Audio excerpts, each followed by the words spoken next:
Bonjour à tous et merci de nous rejoindre pour cette nouvelle émission de 6 minutes chrono. Nous recevons aujourd'hui Michel Sorine qui est directeur général d'Extrasport. Bonjour Michel.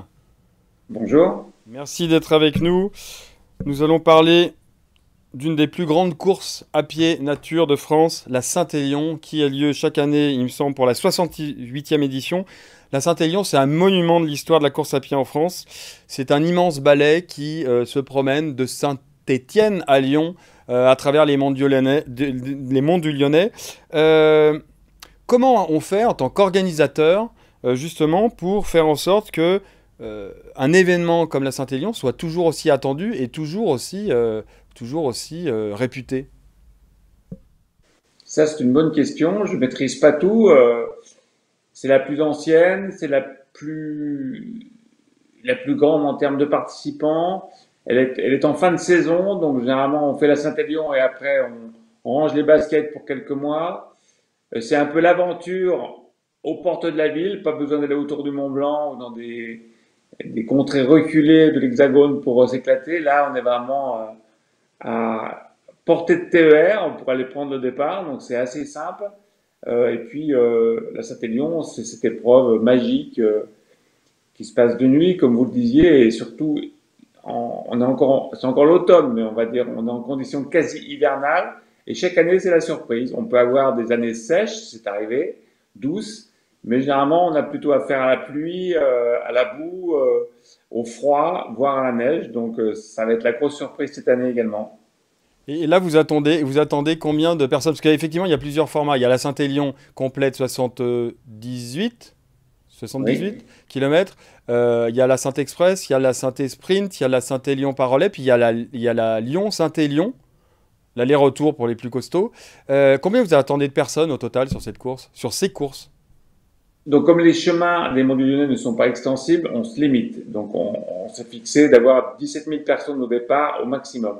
Donc, cette année, on va, je pense, largement les faire. Donc, j'encourage tous les gens à s'inscrire vite parce qu'il se peut que dans les derniers jours, il n'y ait plus de ça. Ensuite, contrairement à d'autres courses où on retrouve un maximum de personnes sur les petits parcours, la Saint-Élion, c'est le contraire. Les gens se ruent sur les grands parcours. Alors, pas l'aller-retour, qui est un ultra assez nouveau, et là, on le limite à 400 personnes. Mais par contre, sur le 78 km, le format historique de la Saint-Élion, le Saint-Étienne-Lyon, là, on va avoisiner les 7500 partants. Donc, c'est vraiment la plus grosse formule. Ensuite, comme vous le disiez, on a pratiquement 4000 personnes sur le 44 km. On a 2700 à 3000 personnes sur le 24 km. Et enfin, on a une petite formule, la synthétique, qu'on a ouverte il y a quelques années, qui là est limitée à 1600 dossards. Et on aime beaucoup cette formule parce qu'elle permet de mettre un pied dans l'aventure et c'est la formule sur laquelle on accueille le plus de féminines, donc ça on aime beaucoup, puisqu'on a plus de 60% de femmes qui prennent le départ de la synthétique. Effectivement, la multiplication des formats permet de toucher un plus large public féminin, parce qu'effectivement, sur les ultras, c'est comme ça. En tout cas, il y a toujours entre 10 et 20%, et encore je suis large, de féminines. Ça permet de toucher un public plus large. Qu'est-ce qui est pour un organisateur le plus dur, parce que vous organisez Extrasport de nombreuses courses en France, de nombreux trails, qu'est-ce qui est le plus dur d'organiser pour la Saint-Élion? Parce que ça se passe de nuit. Qu'est-ce qui est compliqué justement à organiser la nuit? Bah, ce qui est difficile déjà, c'est que c'est une épreuve en ligne, donc une boucle est beaucoup plus simple à organiser. Là, on a plusieurs départs de nuit, etc. Et après, ce qui est très compliqué, c'est de trouver des bénévoles. On a un gros millier de bénévoles déployés sur le terrain. Et je vous avoue que passer la nuit au mois de décembre, souvent par des températures négatives, à servir à boire aux concurrents, il faut être quand même très motivé. Donc c'est un peu ça qui est compliqué à faire. Ensuite, on a également tous les acheminements jusqu'au départ. J'ai fait le calcul l'autre jour, on a plus de 100 bus qui vont être déployés autour de la halte Tony Garnier pour prendre tout ce beau monde et les emmener à Saint-Étienne, Sainte-Catherine, Soucieux ou Chaponneau.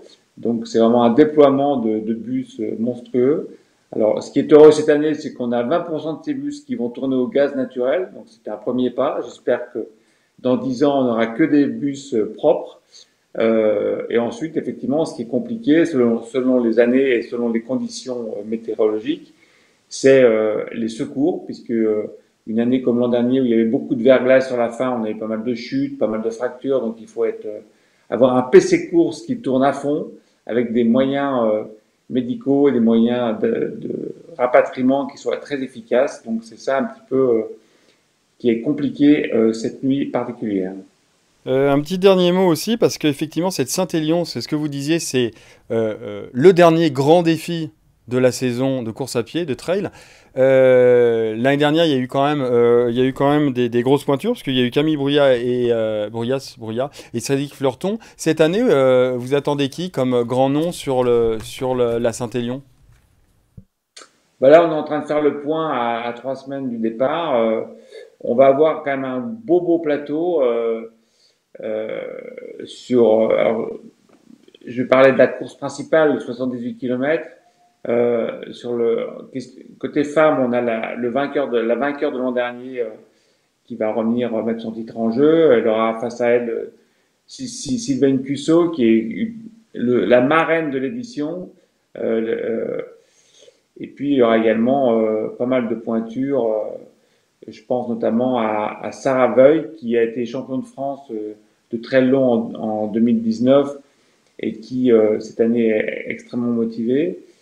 Et le plateau masculin, lui, va être extrêmement relevé. Là, on a les locaux, hein, je pense à Manu Meussa, qui l'a gagné déjà 2 fois. On a également Baptiste Chassagne, qui en a fait un objectif cette année. Ils sont surmotivés, mais ils auront face à eux le vainqueur de l'an dernier, j'ai oublié son prénom, Monsieur Cardin, qui est très en forme et qui est, à mon avis, très à l'aise sur ce genre de format. Et on a également l'équipe ASICS qui va débarquer avec toute une armada de coureurs.